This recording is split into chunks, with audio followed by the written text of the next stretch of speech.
আজকে আমরা প্রযুক্তির অপব্যবহার করছি, প্রযুক্তিকে খারাপ কাজে ব্যবহার করছি। আমাদের তরুণ সমাজ অনলাইনে সারাক্ষণ পাপাচার আর অশ্লীলতায় লিপ্ত। গান, মুভি ও পর্নোগ্রাফির মতো অশ্লীল ভিডিওগুলো নিয়ে ব্যস্ত থাকাই যেন তাদের কাজ। হে যুবক, তুমি তোমার যৌবনের হেফাজত করো। হে যুবক, তুমি তোমার চোখের হেফাজত করো। তুমি একাকী কম্পিউটারের সামনে বসে বসে পাপাচার করছো আর মনে মনে ভাবছো পৃথিবীর কেউ তো তোমাকে দেখছে না। মনে রেখো, তোমাকে পৃথিবীর কেউ দেখুক আর না দেখুক, আল্লাহ সুবহানাহু ওয়া তাআলা কিন্তু ঠিকই দেখছেন। পৃথিবীর কেউ তোমার পাপাচার সম্পর্কে জানুক আর না জানুক, আল্লাহ সুবহানাহু ওয়া তাআলা কিন্তু ঠিকই জানেন।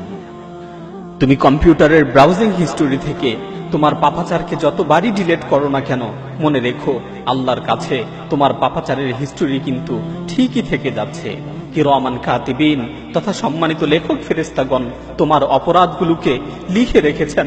কিয়ামতের দিন সকলের সামনে তোমার অপরাধগুলোকে প্রকাশ করে দেয়া হবে।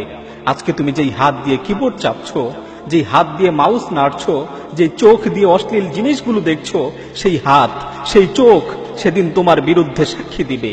আল্লাহ সুবহানাহু ওয়া তাআলা কিয়ামত দিবসের ব্যাপারে বলেন, আল ইয়াউমা নাখতিমু আলা আফওয়াহিহিম ওয়া তুকাল্লিমুনা আইদিহিম ওয়া তাশহাদু আরজুলুহুম বিমা কানু ইয়াকসিবুন।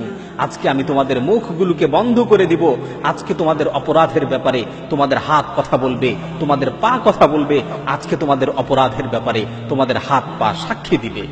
সুতরাং হে যুবক, দুনিয়ার মানুষকে নয়, ওই মহান সত্তাকে ভয় করো, ওই মহান আল্লাহকে ভয় করো, যার কাছে কোনো বিষয় গোপন থাকে না, যিনি আলিমুম বিযাতিস সুদূর, যিনি তোমার অন্তরের বিষয় সম্পর্কে জ্ঞাত, যিনি আল্লামুল গায়ুব, যিনি গায়েবের খবর রাখেন। সেই মহান প্রতিপালককে ভয় করো, সেই মহান রবকে ভয় করে সকল অশ্লীলতা ও পাপাচার থেকে বিরত থাকো।